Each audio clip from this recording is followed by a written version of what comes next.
Во новото издание на Културна матрица ќе гледате употребата на боите, на сликањето, на таа прецизност, на смиреност. За мене е добар филм. Знате оно kad vam je dobar film izađete iz bioskopa i kažete wow. Sad možemo sa ovom tehnologijom brzo da dođeš do istog efekta. Добре дојдовте во уште едно издание на емисијата за култура на 24 вести. Од почетокот, предпоставувам дека свативте дека ќе зборуваме на повеќе од една тема. Младата македонска уметница Ангелина Спировска ја гледавте во едно од предходните изданија на Културна матрица. Тогаш зборувавме за незината изложба со наслов Криптолити. Зборувавме и за незините авторски дела, но и за незината втора пасија – конзервацијата и реставрацијата.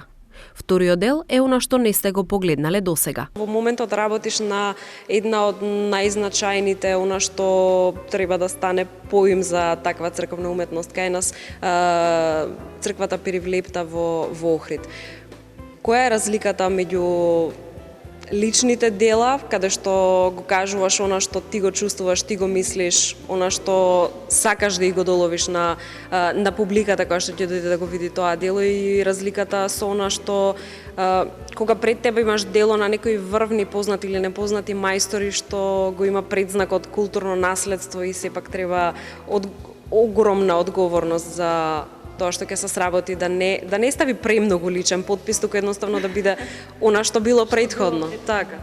Да, јас сум веќе втора година, значи во втората година како што работам на проектот реставрација и конзервација на црквата Богородица Перивлепта или стариот Свети Климент во Охрид. Таа црква е многу битна бидејќи таму работеле едни од најзначајните мајстори, Михајло Евтихи, црквата од 13 век и фреско живописот, значи ѕидното сликарство. Затоа и поради нејзината значајност црквата е заштитена од УНЕСКО, така што веќе имаме слика за каков објект од културното наследство станува збор.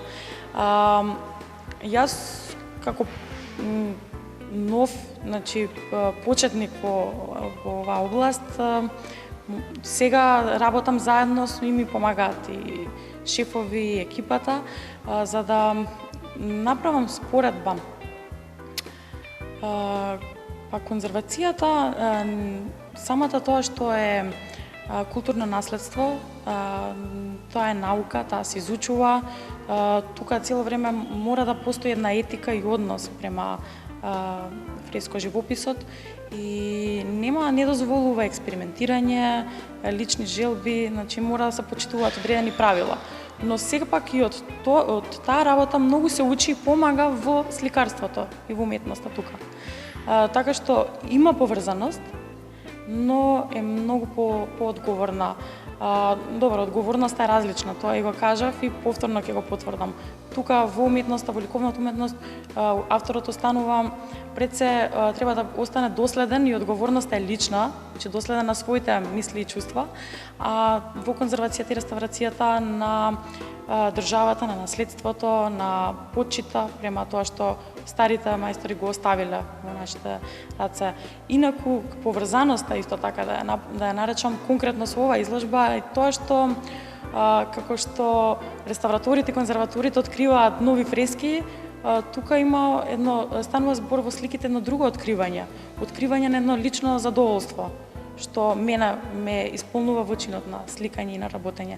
Така да можам овие две работи да ги споредам како буквално идентични. Значи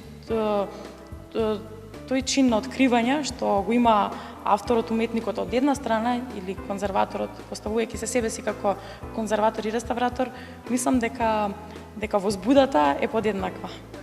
Спомена дека од конзервацијата и реставрацијата многу учиш. Што е она што го имаш научено, а понатаму ќе го применуваш кога работиш своји дела? Од конзервацијата и реставрацијата. Па ева, например, во реставрацијата, кога се работи со бои, со пигменти, со различни тонови, нијанси, сето тоа работење го изострува уште повеќе окото, да биде спремно и понатаму кога ќе дојде моментот јас да влезам во ателието и да сликам, например, сето тоа подсвесно влијае. Тоа се некои да кажам и плюс вежби, што бидејќи ги работам секој ден на конзервација, на реставрација, сето тоа плюс ми помага во сликарството. И обратно, тоа што експериментирам во сликарството помага таму да бидам повешта и како сликар да соодветно да се снајдам во дадениот проблем и ситуација што го пружа дзидното сликарство. Твои колеги, конзерватори и реставратори кои што се многу повозрасни од тебе во претходни интервјуа за истата оваа емисија имаат споменато дека работата на конзерваторот е клучна, дека она што ќе се погреши може трајно да го уништи културното наследство. Еве буквално накратко да им доловиме на гледачите што е конзервација, што е реставрација, што се работи, како се поправа тоа дело, која е буквално твојата обврска кога работиш во Перивлепта? Значи, пред се на секој објект е клучна да се направи конзервацијата на архитектурата. Потоа настапуваат конзерваторите и реставраторите на дзидното сликарство. Значи, тоа она што е внатре во објектот, е конкретно во црквата. Конзервацијата оди на почетокот, а потоа доаѓа реставрацијата. Конзервацијата е да се зачува културното наследство во првобитната состав, значи да се заштити, да не дојде да се проложи процесот на распаѓање и уништување.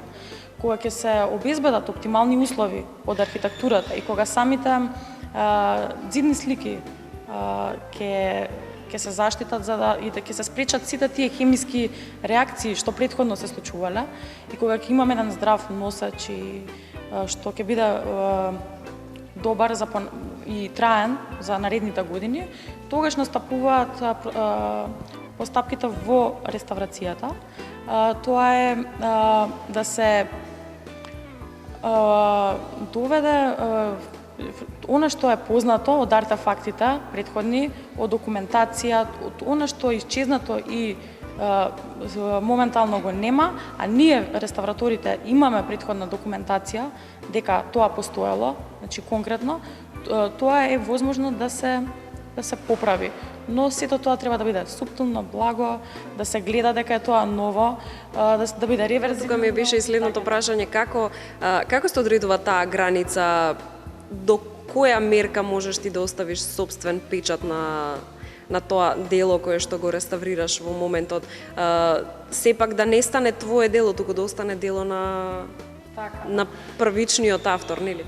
Па тука и сопствен печат и не знам колку би можело да се остави, бидејќи и во самиот процес на реставрирање, на ретуширање, постојат правила како тоа се прави, техники што претходно се изучуваат и нормално во соработка со историчари на уметност и други луѓе се прави еден консензус до каде и како ќе се тера работата, до каде е дозволиво, до каде веќе би се претерало.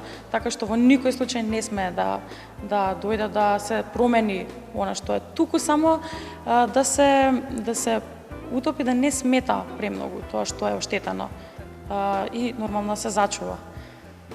Би рекла дека тоа е наука, реставрацијата е наука, твоите лични дела се своевидна слобода, така? Така и изјави пред неколку дена. Па да, конзервацијата и реставрацијата е наука, но е доста поврзана со уметноста. Значи, поврзаноста е токму во употребата на боите, на сликањето, на таа прецизност, на смиреност, што уметникот ја има и треба да ја преноси таму. Но наука, бидејќи се изучуваат конкретни работи, точни закони, правила, има догми, а за разлика од уметноста која, бар јас велам, според мене е на огромна слобода.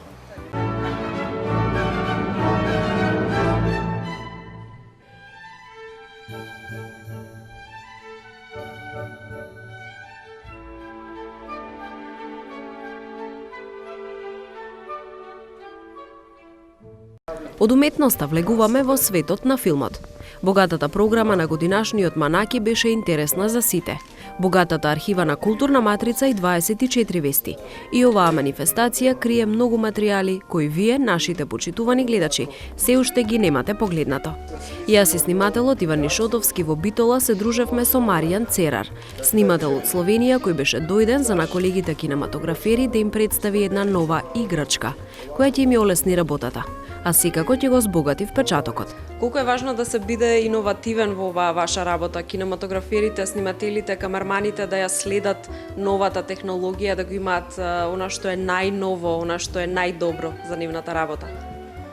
Pa, dobar dan. Pa je, probaš da uradiš brzo, pošto su sve manji budžeti, onda ti treba da, kako smo nekad radili tračnice, ovako, znaš, puno vremena da si uradio neki shot što je išao polako se muvao. Sad možemo sa ovom tehnologijom brzo da dođeš do istog efekta i probaš buditi uvijek napredan. Ja idem puno puta na IBC gdje su sve novosti i onda tamo gledaš, aha, ovo tamo, jedan sad prošlu godinu Šved ovo uradio, da ako šetaš da ti stabilizira kameru i gravity, što možeš lako da radiš šotove, što sa ramenom teže da radiš. I tak probaš i sa onim malim kamerama, sad i za velike težine to staviš skupa da onda dobiješ neki dobar i brz efekt. Важно е да се биде иновативен. Колку е лесно да се управува со ова? Да се навикне камерман на ова опрема? Dosta brzo možeš da se privikneš i jer možeš brzo skiniti, probaš i ovaj izirik što ga prezentiram je baš zato da kameraman može duže da radi i da štedi kičmu i to je najbitnije što ja mislim da moraš da štediš kičmu da dugo možeš snimat to i nije to steady cam kao neki kažu, nije, ali sa ovim svem trem i sa ovom onda ti stvarno brzi i lak steady cam što možeš da radiš duge šotove i sa filijskom ili sa malom kamerom. Nije bitno i ako pade kiša, staviš gore kišobran i ti i kamera sta nekako zaštitena. Da.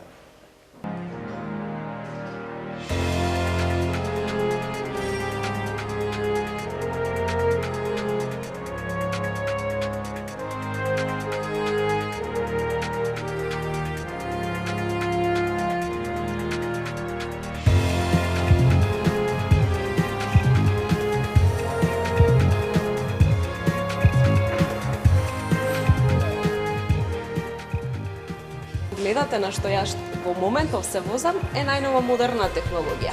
Целта е да им помогне на снимателите да си ја олеснат работата. Со мене се гледате следниот петок во 19 часот и 15 минути. Ви благодарам за вниманието.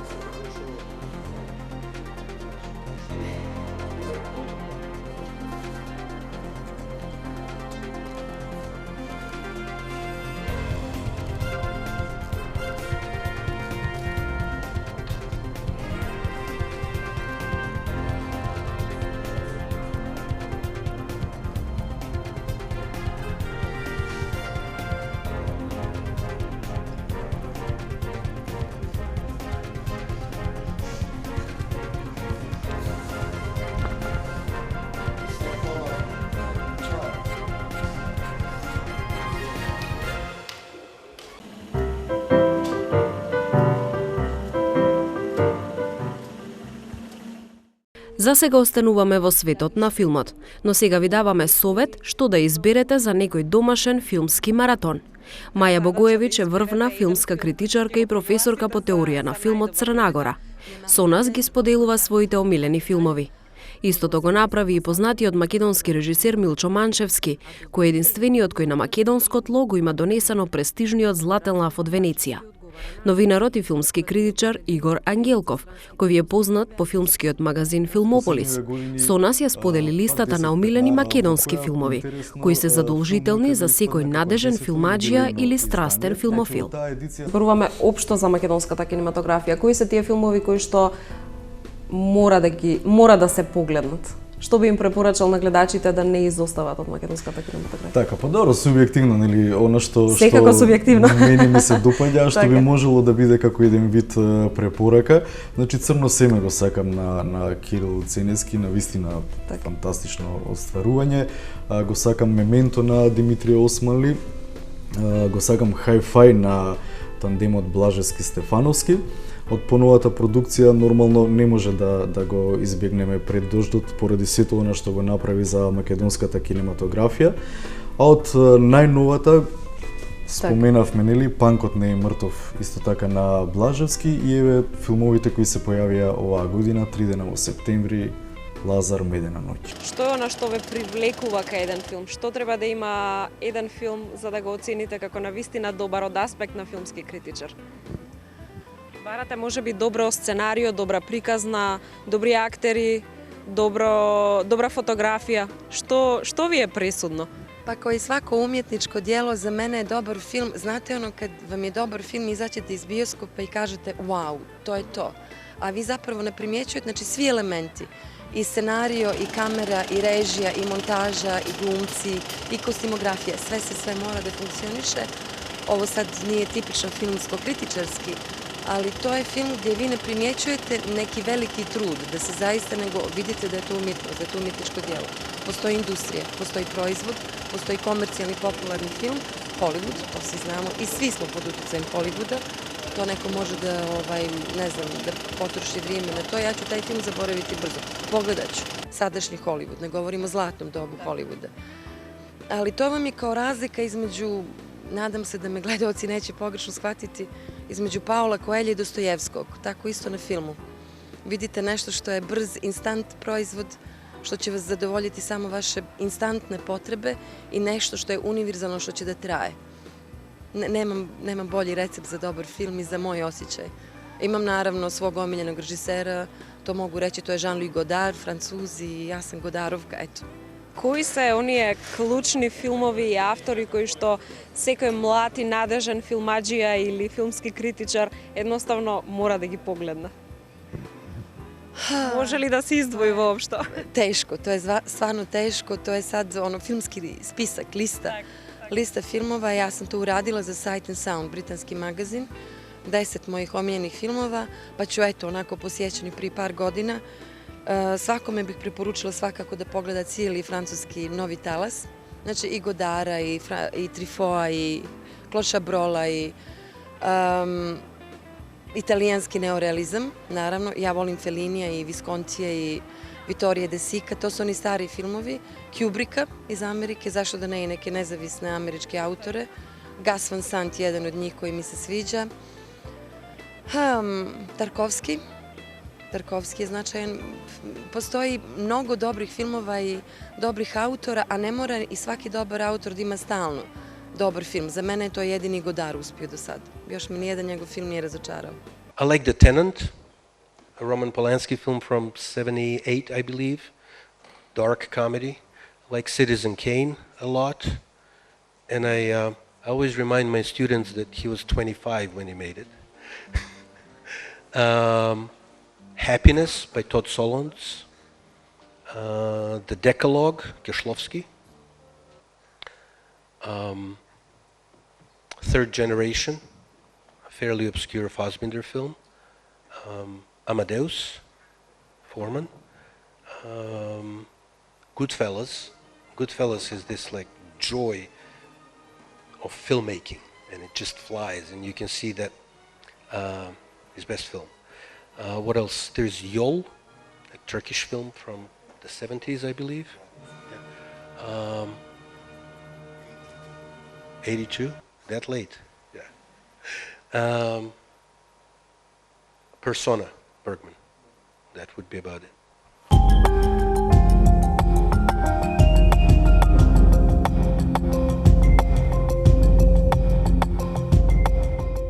Една од главните теми на ова издание на Културна матрица е филмот.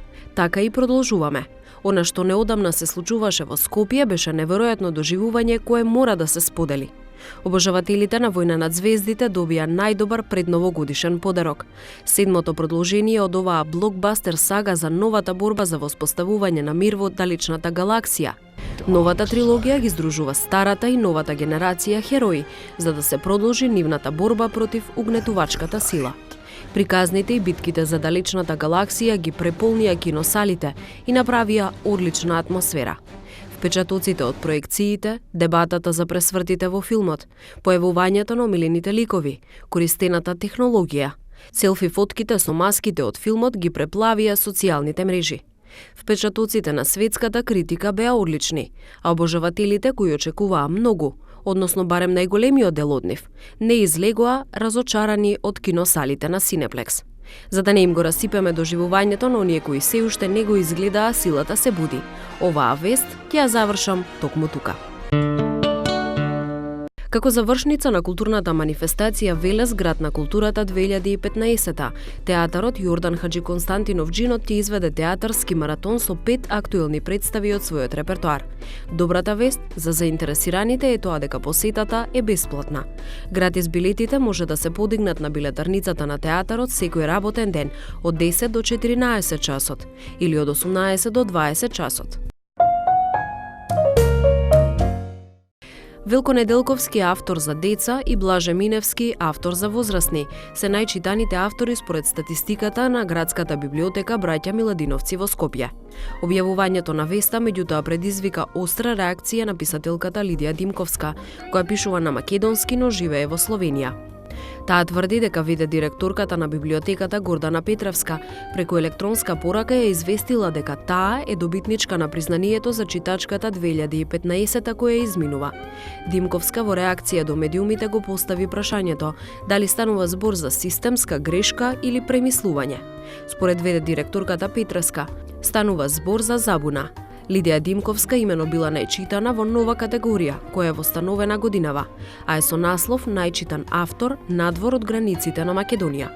Сепак Димковска ја врати, како што рече ад хок, ново воведената награда за најчитан раселен автор и преку Фејсбук информираше дека плакетата ја отстапува на виде директорката Гордана Петревска.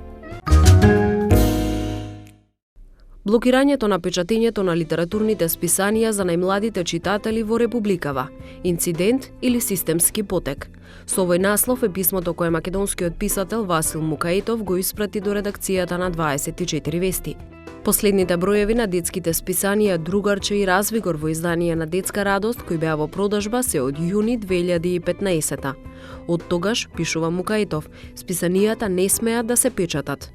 Имено Бирото за образование укажало дека Другарче и Развигор треба да се набавуваат исклучиво преку киосци за продажба на весници. Споменатите списанија досега имаа 70 годишна непрекината традиција и присуство во наставата во училиштата. Публиката брои десетици илјади читатели, колкав што всушност беше тиражот. Мукаитов во своето писмо прашува: како е возможно одредени приватни списанија и едиции за децата од основното образование и понатаму да се дистрибуираат во градинките и во училиштата, а горе забранетите не? Како едно дете ученик во Жировница, Подгорци, Брвеница ќе пронајде определен киоск за да го побара и најде списанието што сака да го прочита? Мукаитов посочува дека ако причината што ја изнесува Бирото за образование е дистрибуцијата, тогаш овој технички сегмент треба да биде евентуално предмет на согледување. Двете жени, Роса и Теодора, се обидуваат преку спомените на другата да проникнат во сопственото минато.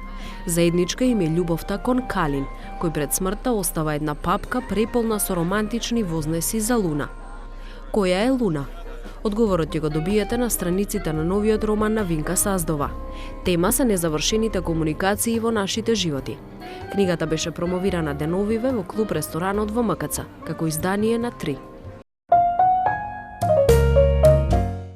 Во Драмскиот театар Скопје на 24 декември беше промовирана монографијата за прерано починатиот актер и поранешен директор на оваа установа. Заслуженото подсетување на Бранко Ѓорчев на неговиот живот и дело ги приреди Лилјана Мазова, која на јавноста е позната како театарски критичар. Ѓорчев на македонската театарска сцена беше присутен повеќе од 30 години, со исклучително плоден и специфичен, креативен, длабок и траен актерски израз. На сцената на Драмски одигра 46 лика и уште десетина на сцените на МНТ и театрите во Куманово, Битола и Струмица. Во опусот му се запишани и 26 ликови од ТВ серии, филмови, драми, документарни и образовни програми. Ова издание на Културна матрица и го посветуваме на нашата колешка Неда Бакевска, која долги години известуваше за културата. Беше родена на 5 октомври 1974, а почина на 20 декември 2015.